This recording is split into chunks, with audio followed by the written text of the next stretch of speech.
Dalawang araw matapos mailigtas ang isang dolphin sa Lingayen Beach sa Pangasinan, isa namang patay na dolphin ang nakita sa isang tambakan ng basura sa Dagupan City.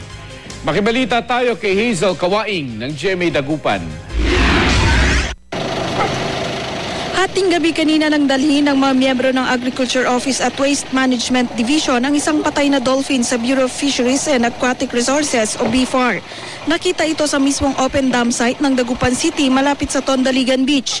Actually may mga residente na pauwi na that time, kaya nabigla nga sila kasi yung kala nila tao.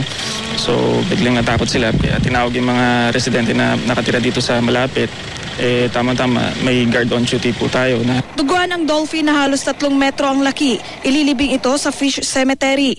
Medyo matagal nang namatay ito kasi nasa stage of decomposition na. May amoy na tapos medyo natatanggalan na yung balat. Patuloy namang sumasailalim sa rehabilitasyon ang dolphin na natagpuan sa Lingayen Beach nitong Martes. Nang makuha ng mga otoridad sa dagat ang dolphin, nakabaliktad raw o ang tiyan ng dolphin ang nasa taas.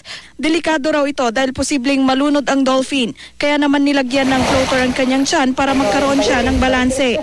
Yung belly ang nasa ibabaw and yun ang karaniwang nagiging reason ng pagkamatay dahil nalulunod na nakakaroon ng tubig yung kanyang blowhole and therefore malulunod kung hindi siya nakabangon. Wala namang nakitang sugat sa dolphin, unti-unti nang umaayos ang lagay nito.